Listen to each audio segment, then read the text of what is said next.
coffee, big cup, and hello. Welcome to the Gilmore Way podcast. I'm Laura. And I'm Kate. And in this episode of our podcast, we're going to be telling the story of our New England road trip to Harvard and beyond.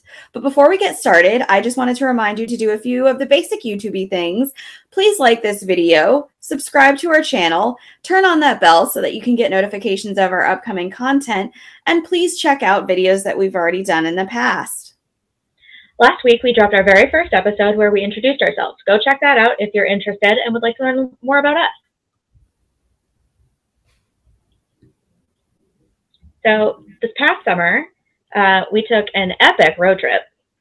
It lasted 19 days, and we hit 2 countries, 8 states, something like 13 cities for major stops.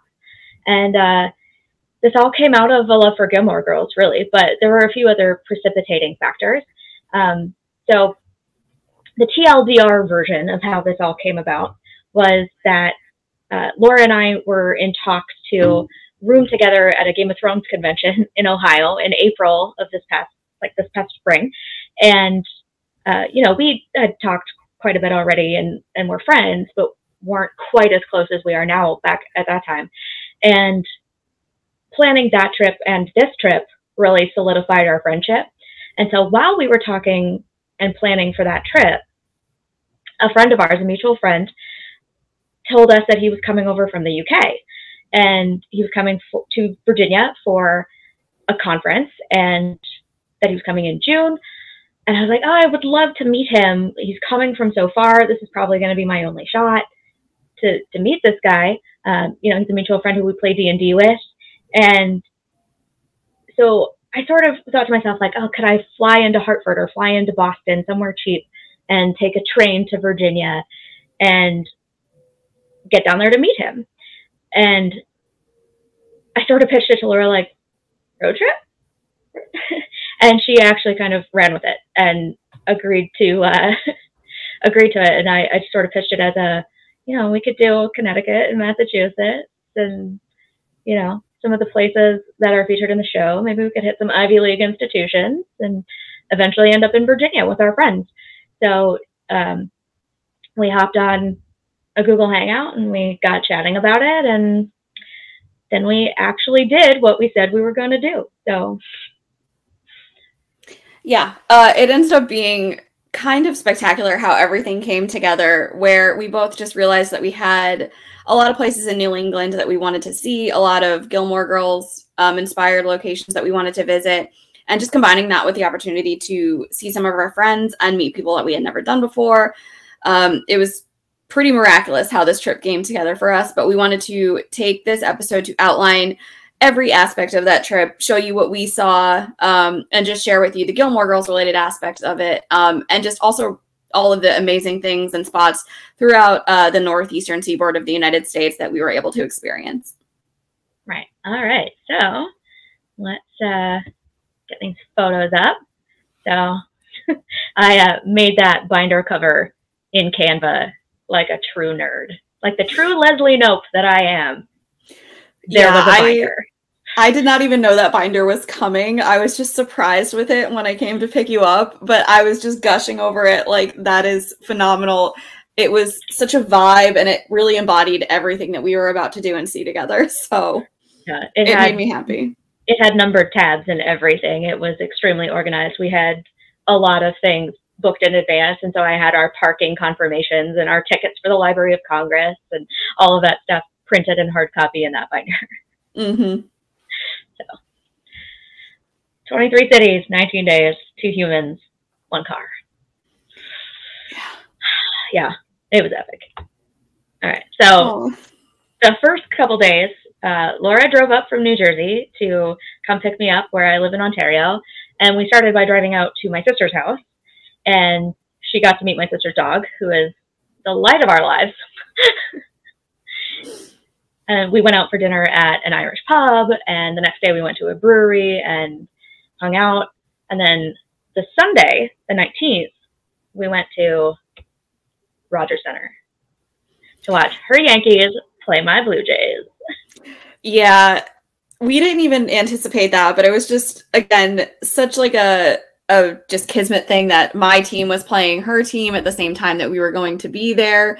The weather was beautiful that day. The roof was open. Just a great day for a baseball game. I didn't love how it ended. Yeah, the Yankees were ahead for a while, and then the Jays came back and won. Yeah, with a grand slam, I think, in the 9th, right? No, that escapes me. I don't remember that part. You repressed it, blocked it out. Yeah, probably just repressed pain and trauma, but yeah, no, it was a good day, and just being able to watch baseball together was really the best way to kick off this trip. So couldn't have asked for more. It was amazing. I hadn't been to a Jays game since 2015, so to go and have it be such a wonderful day and a wonderful game and a contentious friend-ending relationship kind of game, that was just the icing on the cake. So that was great. What wasn't great was getting stuck in the parkade for an hour trying to get out of Toronto. We were planning on heading to our first stop of the evening, which was supposed to be Buffalo, and we wanted to have buffalo wings at Anchor Bar, so classic Buffalo wing location. But because we couldn't get out of the parkade in time, we were not going to make it for opening hours for this restaurant. So instead, I took Laura to one of my favorite spots. Actually, I think the flagship is in Vancouver, which is where I first learned of them. But then they opened up a Toronto location. So it's called The Parlor. And that is my favorite pizza in the world. It's called the Gold Member. It has Yukon Gold potato, caramelized onion, Gruyere and mozzarella, and truffle oil. And it is the best.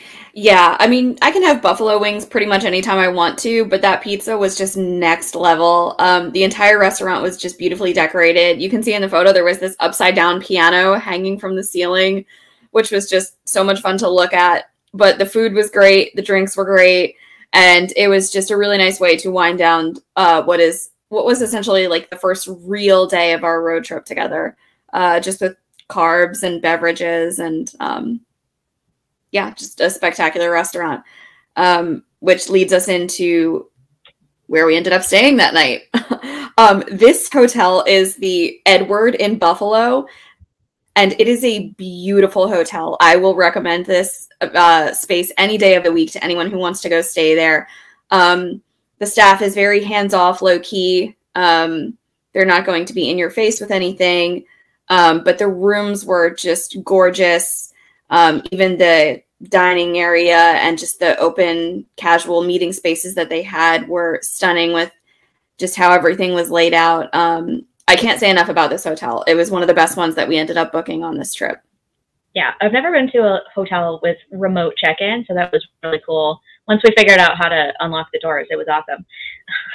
Yeah. And then after a brief Starbucks stop the following morning, Laura had a whole stack of Starbucks gift cards, so that kept us in coffee all the way through, what was it, Boston? I think we made it all the way through Boston, just on Starbucks gift cards.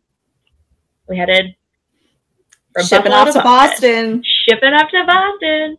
So we got to our hotel, dropped our stuff, checked in, and got an Uber to the Public Gardens and Boston Commons, which I thought it was going to take us all evening to see it, but it was one of those things where I was like, okay, we've done a little loop and we've seen most of it.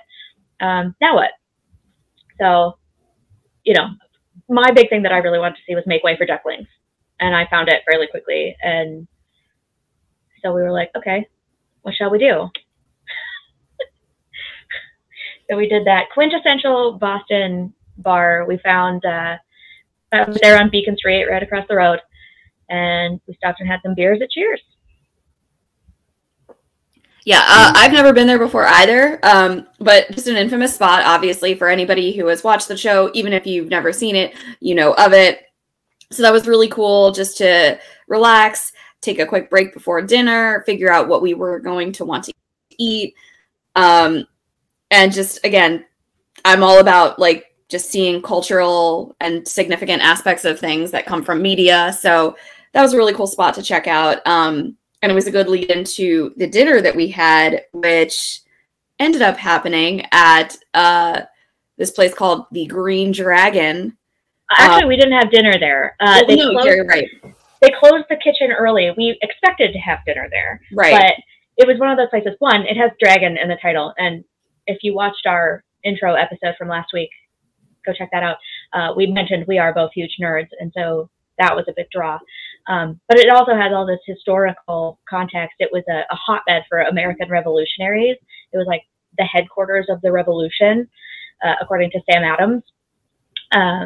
And so it was just a really neat place to check out. And so we had some beers there, but then we ended up having dinner at this other place called the Bell in Hand,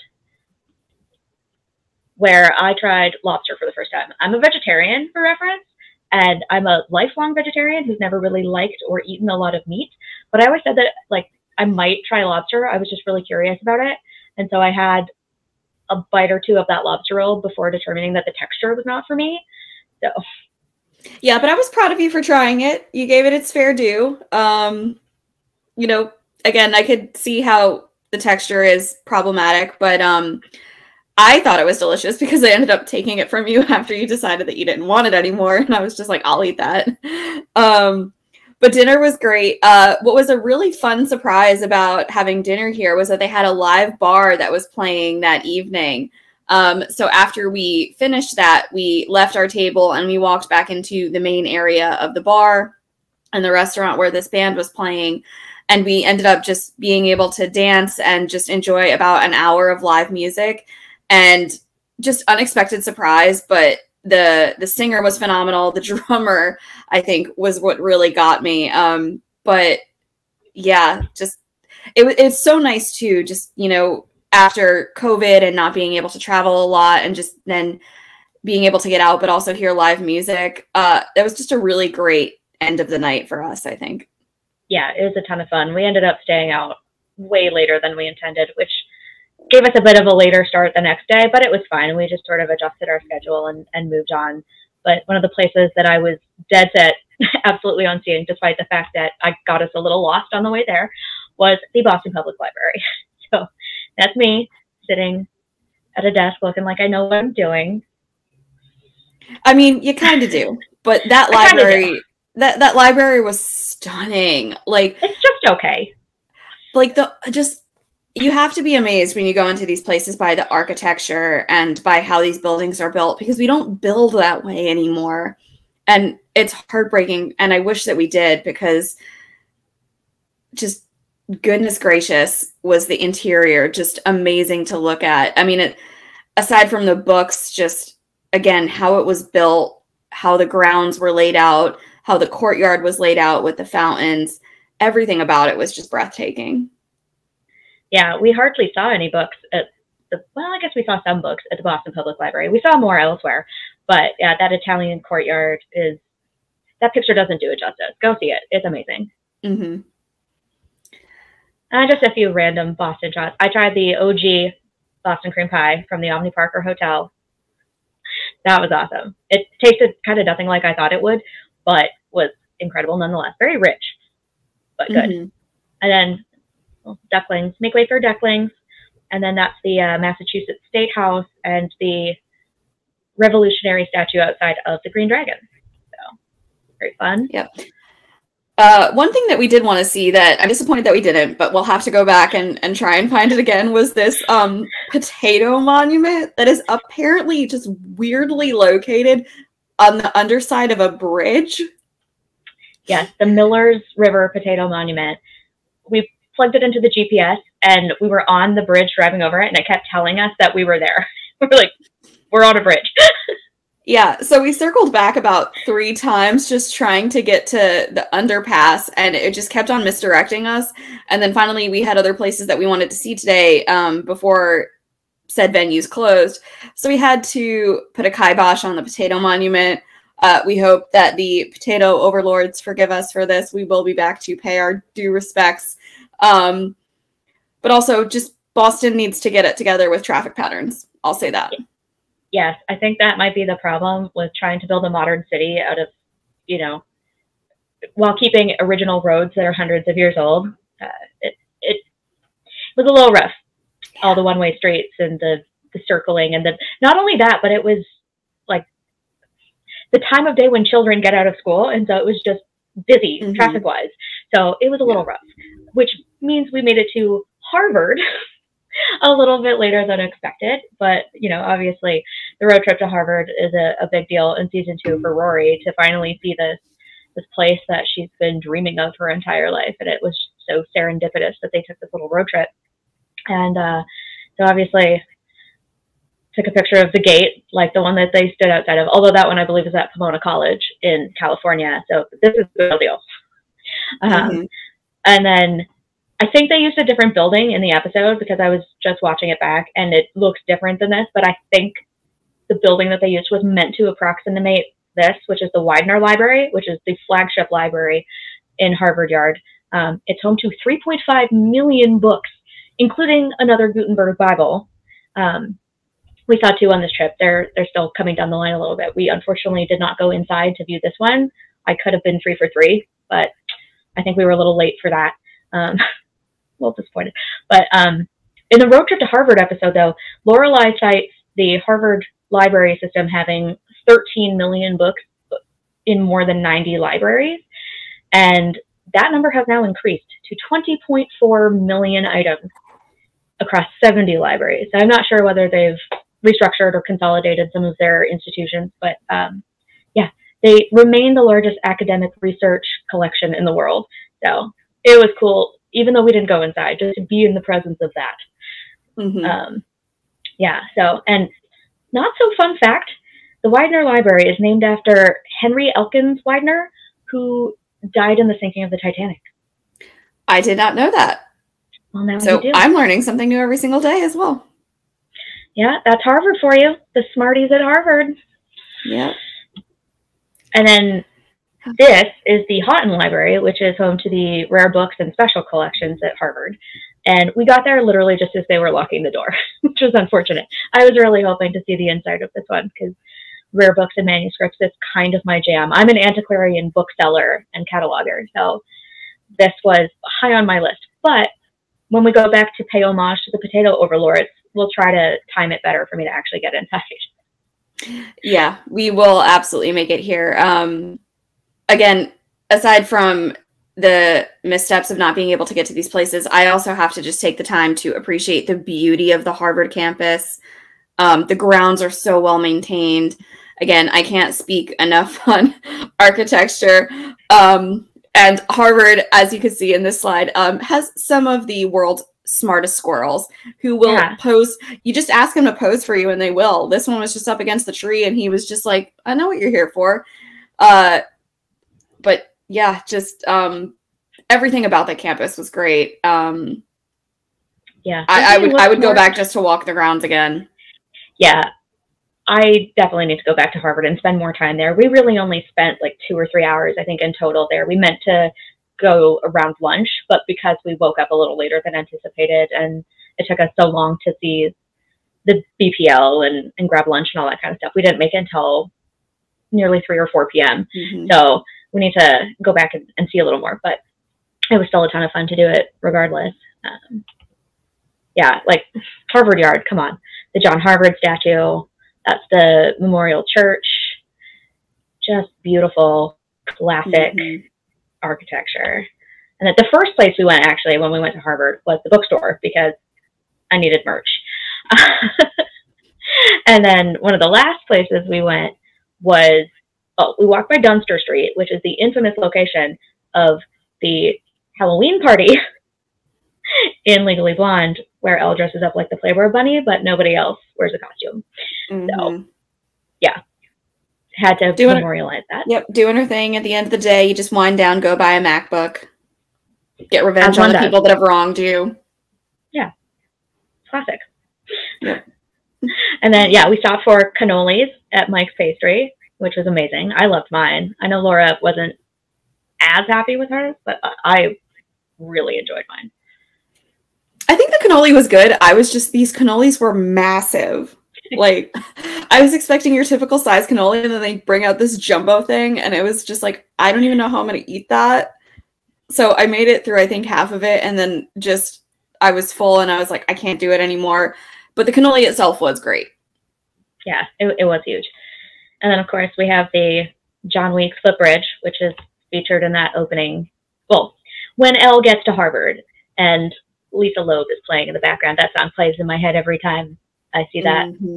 So, it's going. It's playing. Yep. And then our original plan was to have dinner and go to a brewery in Providence. But we both decided we were a little too tired to do another state. So we decided to head straight on to Connecticut, where we had an Airbnb booked in East Haddam. And our hostess there was just adorable and super gracious. We didn't actually meet her, but she left us snacks, and it was adorable. Yeah, when we arrived and we actually entered into the room, she had like bonbons laid out and cookies and coffee cups ready to go for us. So every creature comfort that you could want was just there. She had left us this beautiful handwritten note just welcoming us into her home and this section of the Airbnb. And you could just tell, again, even though we didn't meet her, she was just a lovely woman. So we will be back there, and we would stay there again just for the hospitality we received. Yeah, not only that, but we would also 10 out of 10, actually no, like 12 out of 10, go back for 2 wrestling cats, which is exactly what it sounds like. This is literally across the street. We didn't even have to, we did drive, but we didn't have to drive to this. We could have walked across to it. And they actually had really good coffee. I think it would be Gilmore approved. And they had like all kinds of cat decor inside and actual live cats. They were behind glass, so it was sanitary, but there were cats.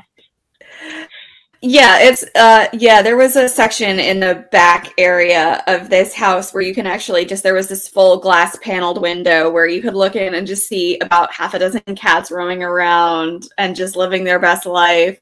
Cat decor was everywhere. There were frames all over the wall. Just really niche pieces of art. And the owners here were really just very friendly, open, warm, and welcoming people, which is all you can really ask for, on top of the fact that the coffee was just amazing too. So we will be back to East Haddam. Yeah, definitely. It was funny because the guy, I'm sorry, I forget his name now, but one of the proprietors came in, and we had been waiting for not very long, but like 30 seconds or more at least. And he's like, "Oh, sorry, it took me so long to get out. I was feeding the cats." And we were like, "We absolutely understand that, and they come first." Yes. Yeah. But just down the road from this, and another one of our like major head to see this kind of places. Oh wait, okay. This is also just down the road. But like East Haddam actually has a town meeting hall. Mm-hmm. Yeah. This place is Stars Hollow. We found it, guys. East Haddam. Check it out. Okay, this is what I was talking about. Gelston House, which you can see Lorelai driving past in the Lorelai's first day at Chilton. So we had to stop here. This is kind of why we decided to stay in East Haddam. Mm-hmm. Our original plan was actually to stay at Gelston House. They do have rooms available there that, in the same way that you would visit a hotel, that you could just, stay at. When we were looking into doing so, unfortunately, they were in the midst of doing some renovations. So we weren't able to book a room there, which is why we had to get the Airbnb. But we were able to pop in here the next morning, see their outdoor patio area, which was just calm, quaint, quiet, a perfect spot to just want to have like a lunch and just relax. And even though we didn't get to have a meal there, again, when we do get back to this neck of the woods, we will be revisiting here and absolutely having lunch and or dinner there. So yeah, I hope the weather holds out. It was rainy that day, but I just remember being in awe at that patio and that view on the river there. And that's the Opera House next to it, which is, well-known tourist location in East Haddam, but we didn't have to see anything there, obviously. It was a brief stopover, but a good one. And then from there, we went to Hartford, where we went to the Mark Twain House and Museum. We didn't actually do the museum tour, but I was adamant that we go because I wanted to go to the gift shop and get a magnet of Mark Twain's face, like the one from the anecdote. And I got that, and I ended up getting 4 magnets from the gift shop.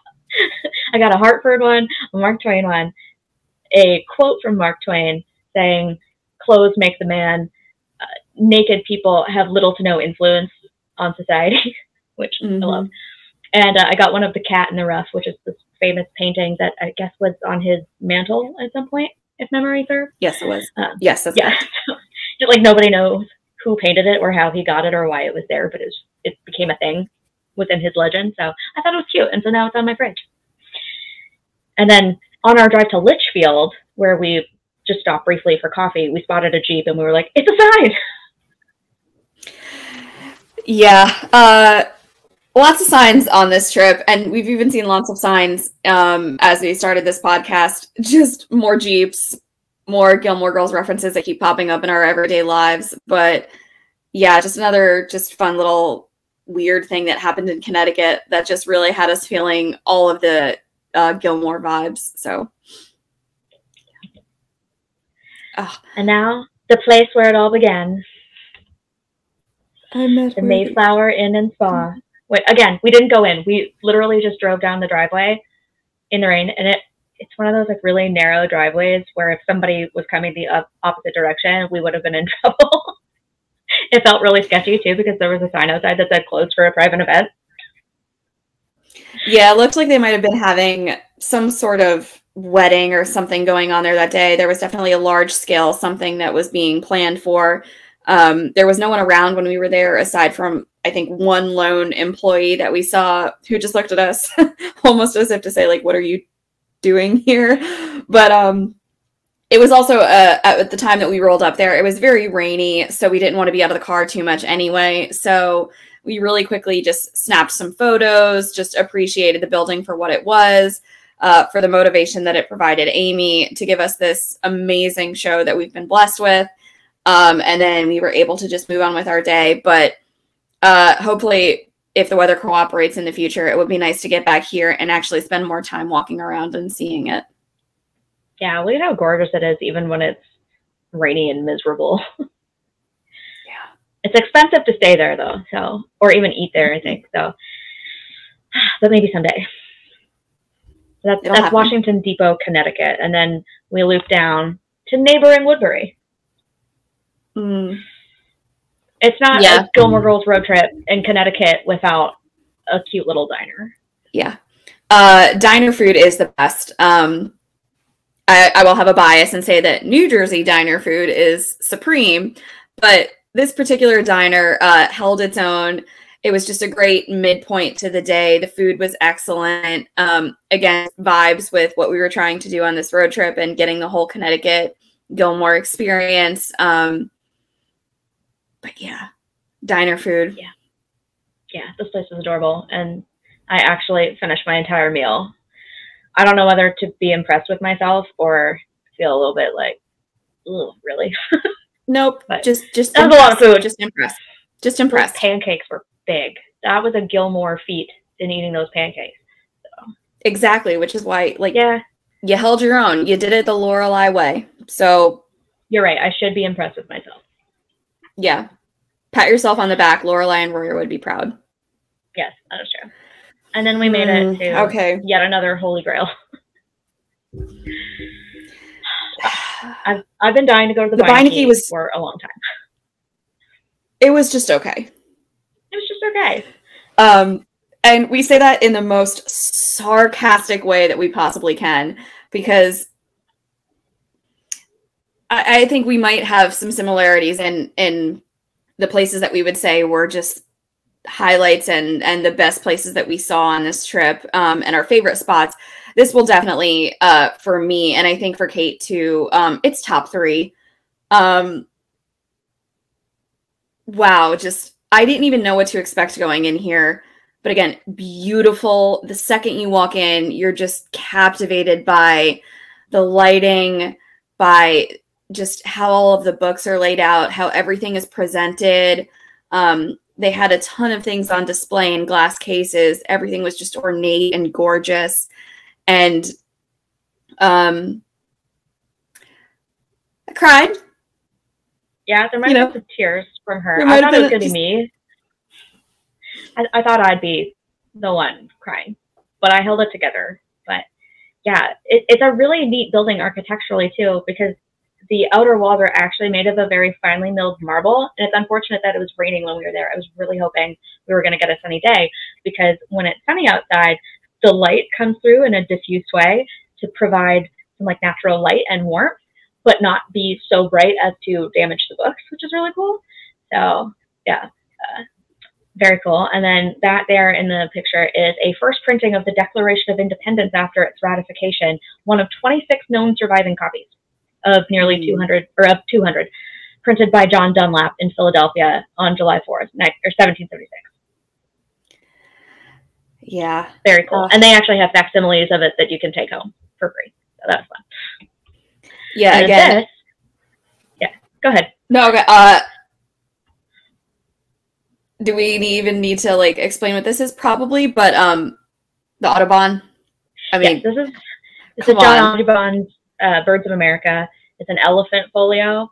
It's a 4-volume work. An elephant folio is approximately 38 by 26 inches, so it is huge.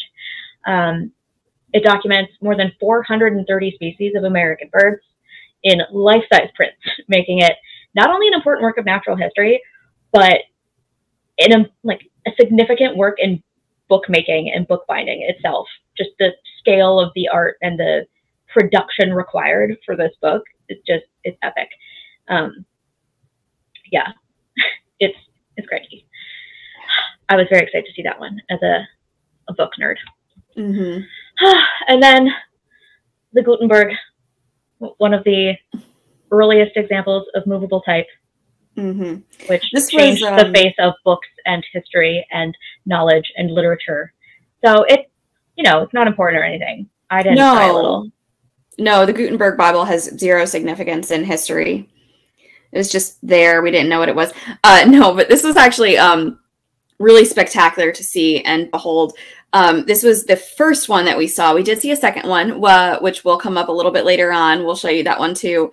But just standing in front of this and realizing the significance and the weight that it has in terms of what it did for printmaking, getting people learning how to read, and just all of that stuff was just astounding to just behold and be a part of, considering there are so few of these that are actually left and able to be seen in this condition.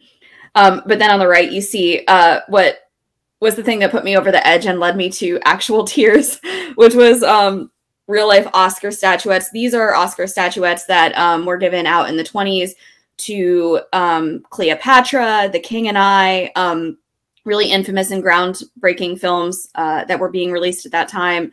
I did not know that the Beinecke had these at all.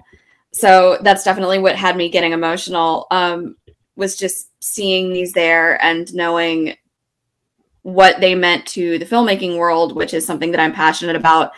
And so, yeah, I had a moment and I just had to step away because it just, this whole place was spectacular and it struck me, but yeah. Yeah. I was more struck by the book printed in the 1450s in Mainz, Germany. Like, just me, but okay. I'm not as much of a movie buff as you are. I didn't study theater or performing arts in any way. So yeah, just my book nerd heart sang that day. Yeah. We both walked away from that, I think, just completely floored by what we had seen, really appreciative of that. And I think we'll both adamantly say everyone should go visit the Beinecke at some point in their lives. Like, please just do it. You will not be disappointed. There's so much to appreciate and take in there. Yeah, I'm not surprised it was on Rory's list of places to take Anna when she visited from Shelton. It's absolutely a must-see. Oh, and then we have one of Rory's favorite places. This is the Sterling Memorial Library, one of her favorite study spots on campus. Look at this place. Come on. It looks like a cathedral. I think the guy who designed it wanted to design a cathedral and was given a library instead, and he knocked it out of the park. Yeah. I mean, again, it's repetitive, but they don't build buildings like this anymore. And you have to appreciate that fact when you see it and you can take it in. Just the architecture and the fact that it can hold up in the way that it does centuries later is astounding. Well, and it was built in 1931. As far as I remember it, this particular building. Well, a lot, yeah. But a lot of other buildings are older. So just to see these things holding up in the way that they do is just really phenomenal to me. So yeah, I think Harvard probably has more instances of kind of maybe original architecture than Yale, but hard to say. Beinecke and Sterling were both built in the early to mid 20th century. So these are a little newer, but just that sort of Gothic revival element makes it feel like an old institution, which it is, but the building is newer and it really captures that feeling. So this is the main reading room, and you can tell that it's not the same space that they used for filming in the show, but it's a place that I clearly cherished. Yeah, sniffing books at Yale was on my lifelong bucket list, and I did it this summer. So that's me kind of sniffing books. Look at it, touch it, no, smell it. Nothing smells like that. Yeah. That was good times. I really enjoyed that. Yeah, I could tell you did. Just a little bit. Just a little bit. It's also really hard to tell, but I am wearing my shirt that says proper spacing and distance, or always maintain proper spacing and distance, which I bought from, I think it was the Gilmore Girls Fan Fest merch site. And then this was 2020 during the pandemic. So it had 2 meanings, which was fun. Mm-hmm. Okay, that's the outside of Sterling on the left-hand side there. And on the right is the Yale Art Gallery, which is where Richard Gilmore used to impress girls with his discussions on the colors of Titian. Because what better way to do it? Yeah. Take note, boys. It works. Yeah. And then we have Durfee Hall, which is Rory's first year dorm. We also walked by Branford. And the pictures of that weren't super great. And then this is the sort of, what do you call that? It's got a name. I forget at the moment. But like the courtyard. The courtyard. The courtyard. Yeah. The quad. I think that's maybe the word I was trying to get at. The quad out in front of Durfee. The Yale Repertory Theater, which almost sent Lauren to tears again. It doesn't take much when you get to theater, but yep, that'll do it. I don't want to go study there and pursue a master's, not at all. No, that would suck. Yeah. And then that's the little Handsome Dan inside of the bookstore. Again, had to go to the Yale bookstore and acquire merch. And then we went to Yale Bowl, which is hard to find and find parking at a little bit. But we got there and we paid homage. Just look at him. The very essence of dignity. Dan, we salute you. Bulldog, bow, wow, wow. And of course, you cannot salute Dan without your appropriate fun flask. And in Kate's case, a Rory flask, you know. I don't like Rory or anything, it's fine. Yep, just drink appropriately and responsibly, so. Yeah. Fun fact, those were empty. Yeah, we were, yeah. They were props. They were props, don't come for us. And then, of course, you can't come back from New Haven and not stop for tacos. No. And I just, this is a place that I frequented many times personally in the past. So I recommended it to Kate, and, you know, we both agreed that it would be a good dinner option for us. It's Bar Taco in Port Chester, New York. The restaurant is just very laid back, quiet. They have a beautiful outdoor dining area that's right on a harbor. There are boats that are chained up. Just very calm, quiet, just a nice spot to have dinner. The beers there were great. The service is great. The tacos were good. They even had really great vegetarian options for Kate, which I think she enjoyed. So yeah, like I'm not normally for tacos, but those were amazing. They were like zucchini and corn crema and pickled onions and red peppers, I think, and they were so good. Mm-hmm. Yep. So this was just a really nice way to spend an hour or two having dinner before we continued on back to New Jersey, where we were going to be spending the night at my place as the next part of the road trip. And I think at this point we're about halfway done with the trip. Yeah, more or less. I mean, this place was no Hector's, but it did the job. Mm-hmm. That takes us to New York. baby's first time in New York. I had never been, and it, again, very much on my bucket list. So this was fun. Laura, what were we doing here?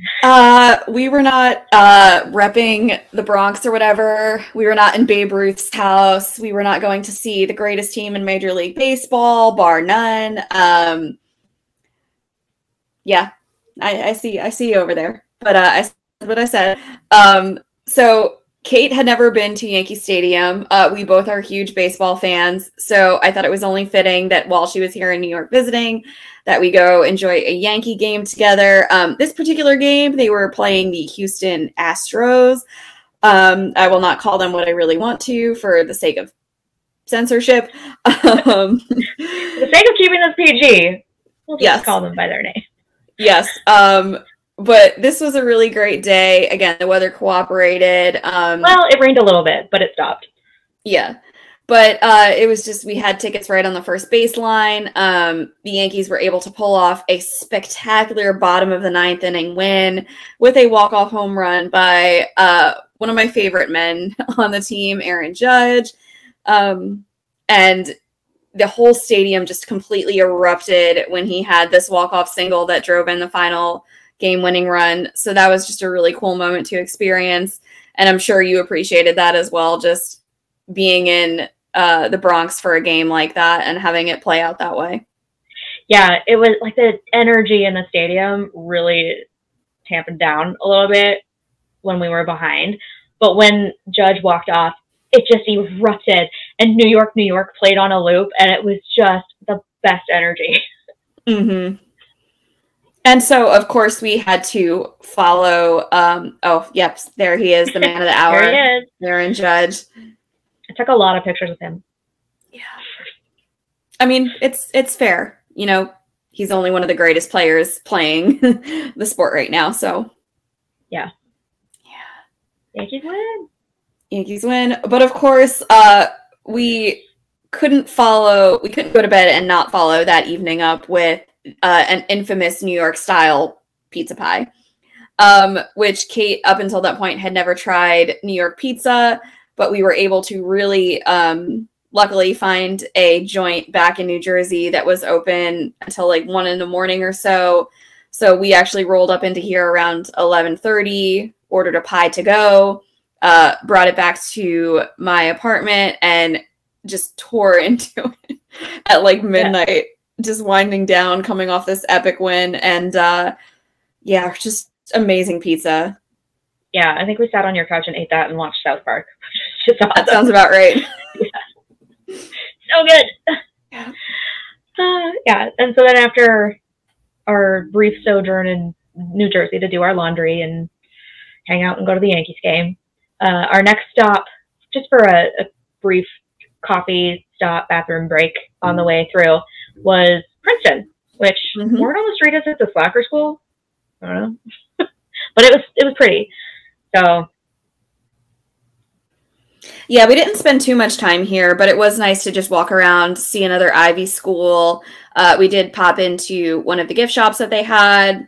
We were able to get some more souvenirs, do a little bit of shopping before we moved on to the next part of our trip that day, which took us down south a little bit more into, there it is, City of Brotherly Love, Philadelphia. Going to Philly. If you're a How I Met Your Mother fan, you'll get that one. Yeah. But one of the first things we did was we parked our car, we walked around, we went to the Rocky Steps where we got to see the infamous Rocky statue.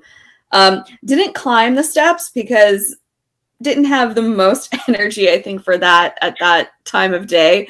We were still trying to properly caffeinate and get ourselves up to speed. But that was something that was really cool to see. And then we immediately followed that up by going to lunch and seeing some of these other places that you see here. Yeah, we went to Oh Brother for lunch. She had a steak sandwich, and I had Old Bay fries and a chocolate milkshake, and it was awesome. And then we just sort of like walked the streets down toward like the more historical area. We sort of found a good place to park, and we booked that in advance because we knew where we wanted to go for lunch. And so we walked by Ben Franklin's printing office, and then we spotted a sign. I was like, "Oi!" with the poodles already. Oi. Oi. Yeah, we had also been hoping to see the Liberty Bell, but unfortunately the line for that was just really long, and we didn't think that it was something that we were going to be able to fit into the rest of our day if we had to wait on that line. So that's something where, as we circle back to all these places that we didn't get to see, it's on the list of places to go back into. But we just walked around a little bit more. We're able to see some more of the spots on the ground surrounding the Liberty Bell before having to then just immediately take off again to go to our next stop. Yeah, I definitely wanted to get a picture of Independence Hall because, again, not significant to American history or anything. No. And then the Liberty Bell was sort of something I had on my list, again, because of my How I Met Your Mother fandom, where they go to lick the Liberty Bell in the third episode. So I thought that would be a fun little stop. Yeah. Next stop, your nation's capital. Yeah. It was just okay. It was okay. There's a lot that we're going to have to talk about here because for everything that we didn't get to see, that we want to go back and revisit one day, there was so many just spectacular places that we got to go into and visit. We definitely got our steps in that day. I think at last count at the end of the day, when we checked, we ended up walking about 14 miles that day. Yeah, we walked more than a half marathon that day. Yeah, so our feet were not great. We definitely earned our meal at the end of the day and the calorie intake, but one of the do not try to do Washington in a day. No, do Spend not. A couple days in Washington. Yeah, there are so many excellent museums there and places to visit that are worth seeing that if you go, you definitely need to make at least a long weekend out of it to be able to visit everything. But one of the first things we did is we headed down to Washington. We checked into an Airbnb that we had set up for 2 nights because we figured that we wanted at least that amount of time to be able to see what we wanted to see.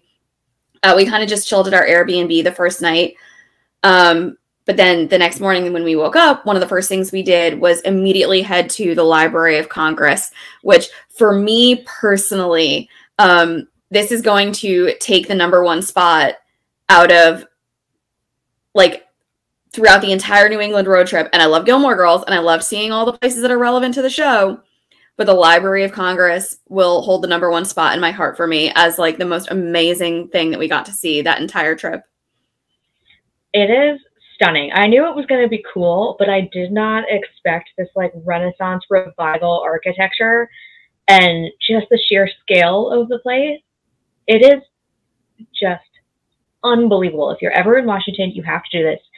You do have to get tickets, like timed tickets in advance, but it is worth it to go to this place. It is stunning, and it's now one of my favorite places on the planet. So, yeah, worth it. Yeah, this is where we saw Bible #2. Second Gutenberg Bible, which it doesn't really. I mean, granted, this was only the second time that we had seen one this trip. I don't think it really ever matters how many times you're going to lay eyes on a Gutenberg Bible. It's always going to floor you. It's never going to not be spectacular. But we were just really lucky to see our second one here. Again, just how the building was designed, how it was laid out. They had a private library collection in there, which I think Kate will want to talk about a little bit more. But yeah, they only hold Thomas Jefferson's personal library. Private library, yeah. Just a few books that he had. Yeah, it's not complete. There were some volumes that were lost or missing, and they're actively looking to fill in those gaps in their collection. But it was just stunning to see these books that were literally owned by Thomas Jefferson. Just, oh, wow. And even when you were, like, I remember us walking through it and we were looking at some of the bindings on these books and seeing some of the dates on them. And some of these books were from the 1200s, the 1300s, the 1400s. And just knowing that these books were that old and still just that well kept and on display, just your head explodes a little bit just at what you're looking at and what is in front of you. Yeah, I think some of his collection was lost in the fire that destroyed the old building. And so the fact that these books managed to survive that and are now being preserved for perpetuity by the LOC is just magnificent. The entire place was awe-inspiring. And this was, obviously a highlight for me as, someone who's big into books and libraries. There's a part of me that wants to go back for my master's to be a librarian. We'll see if it happens someday. But so libraries are big on my list of places to go when I travel, and I was not disappointed on this trip. Absolutely. No. So, yeah, go see the Jefferson Building. We didn't go to the Madison Building. It's at least 2 buildings make up the Library of Congress, but this is sort of like the main tourist one, which was incredible. And then right across the street from that is Capitol Hill. There it is. There it is. There it is. Yeah, that's where it all happens. Yeah, it was actually, it was interesting because at the time that we were visiting, Roe v. Wade had just been overturned. So there was some protesting that was going on outside that day, understandably so. We chose to avoid it because that wasn't the purpose of our trip, to get involved in that sort of thing. We're not here to talk about our own politics necessarily in this podcast episode, but it was something that we did take note of. And again, regardless of where your feelings lie, it's democracy at work. So, yeah. And I really didn't want to be deported for, getting caught up in something. So there's that aspect of it. But the building on the right side there is the Supreme Court. So my major was in politics and my minor was in law and society, obviously from the Canadian side, but I did take some American political history courses. And so those were both very significant buildings for me, given my background. So that was really cool to see. Unfortunately, you can't really go inside the Supreme Court, but no, that would be another place probably that would take my breath away just from the sheer importance of what goes on in there. Yeah. So we needed a big break in the middle of the day, and we went to Starbucks for a while and then another restaurant before finally continuing on to our first museum of the day at like 4 p.m. Yeah, maybe like 3 or 4. We were definitely getting there closer to the time that they normally start wrapping up for the day, but we were still able to get inside, gain entry. And I'm sure all of the museums in Washington, D.C. are spectacular to visit for their significance. But this was something that I also really enjoyed. There's a lot of just, obviously, as the name indicates, American history on display there. They had about 2 or 3 floors just complete of just different displays, different wings, everything laid out. There was a lot of just history on how like electronics, light came into existence, transportation, modes of transportation. There were wings on sports and women in sports. It was pretty all-encompassing just with that. There were also displays on food and beverages and how diet culture has changed over the past few decades. So there was everything to see there, and it was really just, you learned a lot. Yeah, and I got to see Abe Lincoln's hat, so I was happy. Yeah, very cool. Yeah. Definitely want to go back and spend a little more time there, because I think we only got about an hour, and we were already really dead, so we probably couldn't have done too much more, but I want to take some more time and visit more of the Smithsonian Institution. And then we walked over to the Washington Monument, and that's as close as we got to the Lincoln Memorial, because we literally didn't feel like walking all the way up and back. But it was still pretty. And then we walked over to the tidal basin as well, which was a recommendation of our friend John. And it was very cool to see that. Another monument over there. Oh, and then we walked to the White House. This is how we got in our steps, guys. Do not do this. Yeah, they do. Washington, D.C. does have like electronic scooters that you can rent there. And I know at the tail end of the day, we were just eyeing them, just be like, should we just pay and get on one? Because we literally cannot walk another step anymore. Our feet were just hurting so bad. There was a lot of just pain and exhaustion and fatigue that was coming into play. So by the time that we ended up rolling around to dinner, which we did pick a spot to have dinner in Washington, D.C., I think we both just sat down and we're just like, thank God we can sit down for at least an hour and not have to move, because 14 miles and walking around that city will deplete anybody. Yeah. It doesn't seem like it, but it's incredibly spread out. Everything in Washington is very big. So plan accordingly. Get yourself some Ubers or some of those scooters or something, or spread it out enough that you can rest, because it is worth seeing everything. And there's definitely some stuff I did not get to see. Like I said, I would love to go back and see more of the Smithsonian museums and the Ford Theater, which was something we talked about but didn't get to. And yeah, just more stuff like that. More monuments. We didn't really get a chance to go up close and examine them in any depth, unfortunately. But yeah, someday I would definitely love to go back. Yep. And then so we did have dinner at Kramer's, which is a bookstore that has a restaurant in it. And then just kind of called it an evening because we were both so dead. And the next morning, we left to drive through Virginia, with our first stop being Blowout, and then a quick lunch at McDonald's because we just wanted something quick and easy, and then Tipsy Cupcakes. Yeah. Fun fact, we have a moniker within a friend group that we have where we're known as Drunken Cupcakes. You can probably put two and two together. We don't need to explain that to you. But we noticed that there was this establishment in Richmond, Virginia called Tipsy Cupcakes, where, again, they serve what you would expect, just put two and two together with a name. So we went in there and we picked up a couple of cupcakes to just have on us, not only for us, but for our group of friends that we were going to be very shortly meeting up with. So seemed fitting. Yeah, which takes us to Williamsburg, which was our ultimate destination on the way down. As I stated earlier, our friend Dan was in from the UK for a conference, and so some of our friends converged. We had friends who were local to Williamsburg.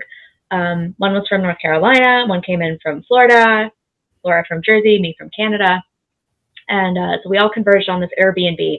And the first thing we did when we got there was notice this chicken sitting on the front porch. It was this adorable little colonial house. And there's a chicken sitting on the front porch outside. That's Ermengarde. She was a delight. I don't think she moved from that chair the entire time we were there. No, she was definitely, when we checked out of the Airbnb a few days later, she was still just, that chair was hers. Yeah, she parked there and did not leave. So, but they had a few more chickens as well, and they were all very cute and very cool to hang out with. And we tried to feed them, but they weren't having it. So I don't know. But yeah, and so we stopped at Walmart on our way into, and we grabbed some snacks and some drinks and some decorations. Because again, our friend Dan, it was his first time being in North America ever, and so we wanted to kind of give him the American experience. So we got some Americana themed decorations, which was fun. Yeah.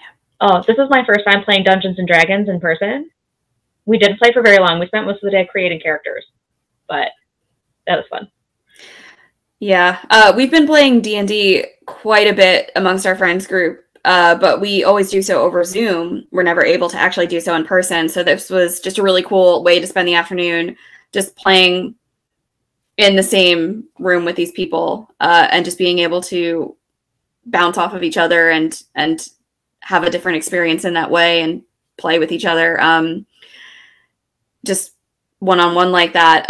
But it was just a really great week in terms of just relaxation and chilling. Another thing that we got to do was go to the beach one day, and make a day out of it, which you'll see in one of these pictures here.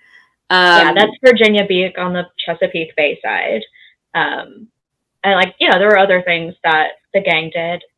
Although some of our plans were a little bit kiboshed by the fact that there was a massive thunderstorm that took out our power for a couple of hours. So that was fun. And then one day the sink also leaked and caused a bit of a flood in the kitchen. So it just sort of was a little bit unfortunate.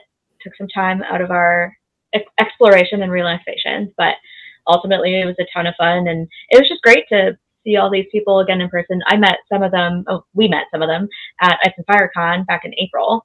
And so it was good to get the gang back together. And Laura, myself, the two friends that you can kind of see in this picture, I'll keep their identities anonymous just in case they care. And the guy who came in from the UK, we all play in a campaign together. So it was nice to kind of get that group together, minus the DM and one other player, but it was almost the entire gang together in Williamsburg. Yeah. And then, yeah, I guess that kind of sums up Williamsburg pretty well. And then on the way back, we decided stop at the Jersey Shore. Yeah, that was I don't think you necessarily minded too much, but as we were leaving Williamsburg, we pretty much, you know, had made all of the stops that we were going to make on our way south into Virginia, but now it was just going to be a straight shot back from Virginia up to New Jersey again. But we hadn't hit the Jersey Shore on the way down, so I thought, let's hit it on the way back up, because I think that's something that everyone should see and experience at least once in their life. I know Kate didn't really have any context going into it, what it was going to be like. I haven't seen the show or anything. No clue what to expect.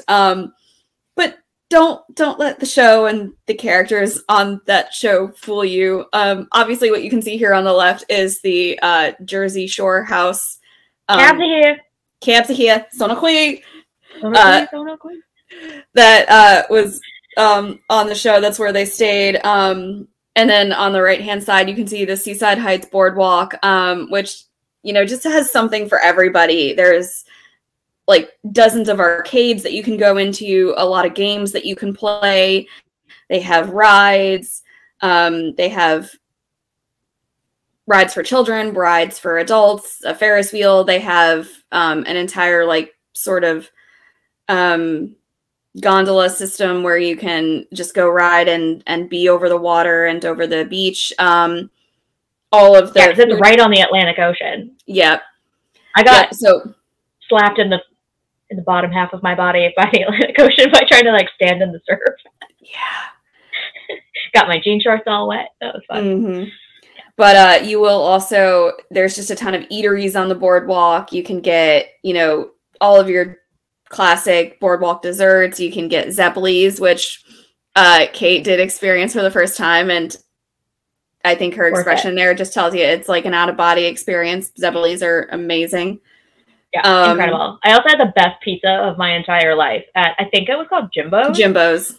And I got just sort of like a New York style slice with sauteed onions on it, and it was the pizza of my dreams. It sent you. Yeah, it sent me. I still dream about that pizza. Yeah, so that was just another really cool thing for her to experience for the first time. Again, if you haven't been to the Jersey Shore, just go. There's something there for everybody. You're going to love it. Whether it's tanning, swimming, playing games on the boardwalk, it's something for everyone to experience. We'll be back there too at some point, I'm sure. Yeah, definitely. And then we had a down day between our drive home and my last full day in the U.S. And we planned it so that my last day would be July 4th. Aww. So it's my first time spending Independence Day in the U.S. Baby's first 4th. Yeah, I got the American flag bikini and the hybrid flag, and Laura gifted me those earrings. So I had fun going all out on the Americana on that one. Yeah. Originally, I think when we planned this trip, you were not going to be here for the 4th. No, I was supposed to be at a wedding in Halifax, but then I changed my plans around and was able to do it this way. Yeah, and it turned out to just be a really just enjoyable way to end this trip, with you experiencing, like, you know, the most American holiday that you can probably participate in. We were able to go to a country club, just chill by the pool for the afternoon, tan, have some drinks. There was a buffet spread that was laid out so you could just eat all that you wanted to. Obviously, as you can see, we dressed up red, white, and blue so that we were repping. And then we just ended the day watching the New York City Macy's fireworks, not in person in Manhattan or in New York, but we were able to at least just go back home and watch them on TV and get a feel for them that way. And that is a really spectacular show, no matter how you watch it. So, yeah. And then the next day I flew out of Newark and it was all over. But it was a trip I will literally never forget. Like, we did so much on the bucket list and made so many memories in that car, out of that car, with our friends, with each other. Mm-hmm. So yeah, that was one for the books. And again, just going back to something that we said before, it never fails to amaze me how this was something that we threw together in the span of a few hours, months before we had even put it into practice and had actually embarked on this trip. Our plans never really deviated too much from what we had originally outlined, but just what we were able to cram in and see within the days that we had, we made use of every minute, every hour of our time. And just being able to see all of those things, catch up with our friends, have all of those experiences, that is a trip that I will just never forget for the rest of my life. It was extraordinary in every way.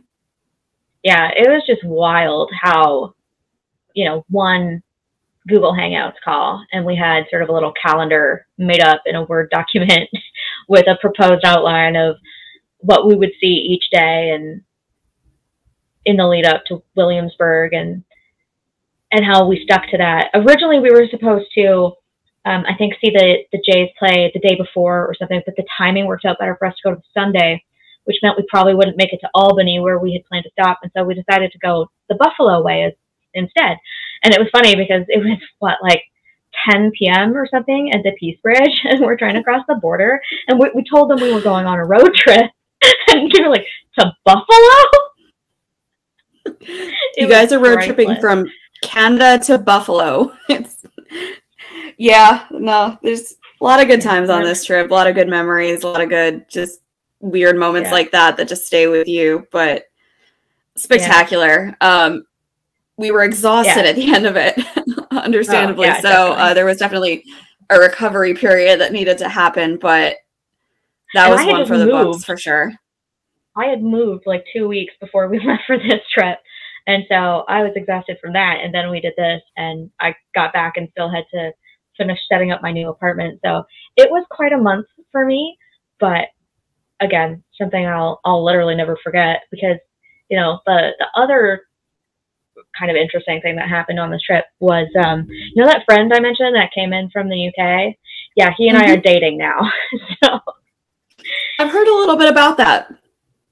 Yeah, that's the boyfriend now. So, yeah, we'd known each other since 2020 on sort of like an acquaintanceship basis. And then we played D&D together starting last year. And we just really hit it off in Williamsburg. And now we're dating and talking about him moving to Canada to be together. So, yeah, this was the best vacation I've ever taken in every way.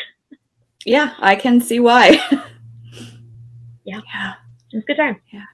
Just okay. Yeah, again, it was just okay. And again, we do have plans to get back into New England at some point. It's not going to happen next week. You know, that's at some point down the line, but there are still a lot of places in Connecticut that we want to revisit, a lot of places in New England that we want to revisit. We are very actively hoping to get to FanFest next year, provided that still stays in Algonquin, Maine, like it was this past year. But no matter where it is, I know that's something that we're thinking of doing. So hopefully we can meet more Gilmore Girls fans, just be able to engage with the creators and the cast and anyone who is there. So we're just working towards that right now too. And that would be something really spectacular to have happen in 2023. Yeah, I went to the virtual event in 2020.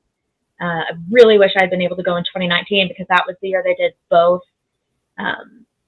Kent, Connecticut, and Unionville, which is just like 45 minutes from where I live. So we did stop in Unionville earlier in the year when Laura came to visit. We'll probably talk about that some other time, but that was another epic trip. Got to see some of the buildings that are shown in the pilot. So that was awesome. And I wanted to get out there that year, but I couldn't really make it happen. I don't drive, which makes things really difficult. So I wasn't able to get myself out there for it, and I didn't want to pay for a hotel when it was 40 minutes away. So unfortunate, and then the pandemic hit and all that. But the virtual event was really cool.